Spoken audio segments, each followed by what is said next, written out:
I'm ewmock. And I'm Brooke Eyring. Welcome to 11 News at Noon. A chase that led police from Washington State to Provo is over. That's right, and it ended with an arrest right here on the BYU campus. Police got a call of suspicious activity at Kiwanis Park and went to check it out. Take a look at this video. This is the aftermath of the day-long chase that ended with 36-year-old Noel Hallmark in handcuffs. Police say they finally caught him near the Wilkinson Center yesterday around 4 p.m. They say they tasered Hallmark after he pulled a knife and threatened an officer. Washington officials were looking for Hallmark in connection to a homicide there.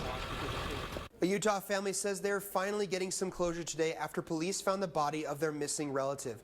They say they found the remains of 30-year-old Kaylin Louder of Murray in the Jordan River Monday. She's been missing for 9 weeks. The family says that while they're heartbroken, they're happy to finally have some answers. Police are still investigating.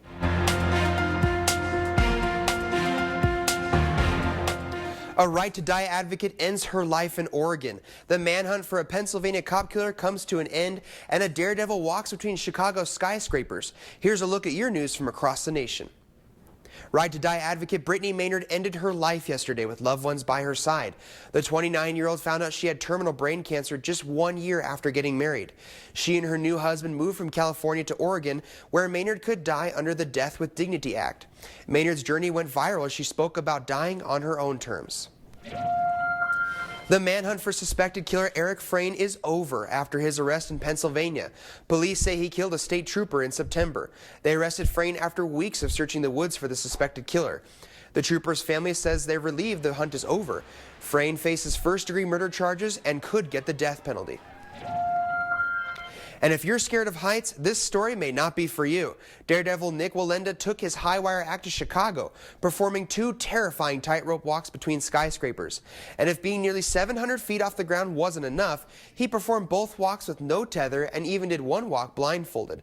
The steel tightrope wire was no wider than a nickel. And that's your news from across the nation. Brooke?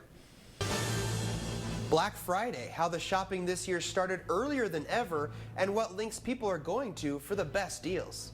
Road expansion, where this new highway in Saratoga Springs can take you, and how it's already helping drivers. And oh, Christmas trees, where the magic of Christmas starts and how these workers make a business out of it.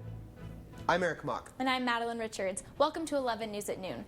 With the amount of money businesses make on Black Friday, you'd think everyone would be happy. But some stores are going to extreme lengths to bring in customers, and it's cutting into turkey time. Black Friday is turning into Black Thursday, and for some shoppers, missing a traditional Thanksgiving meal didn't stop them from getting those doorbuster deals. 11 News reporter Jason Checketts is live in the newsroom. Jason, how long did the people you talked to wait in line? You know, it was surprising to see how big the lines were for popular Black Friday stores, especially since some of the people in those front of the lines have been waiting for days. Live in the newsroom, Jason Checketts, 11 News. Jason, what were the shoppers' thoughts on missing their own Thanksgiving dinners? You know, a few of the shoppers were slightly annoyed, but for the most part, a lot of them consider shopping their new family tradition. In fact, some of those that had been waiting in line all day made sure to celebrate beforehand. Jason Checketts in the newsroom. Thanks. A would-be bank robber in China didn't plan out his getaway well enough. Take a look. This surveillance video from a bank in China shows the thief leaving the building slowly but surely.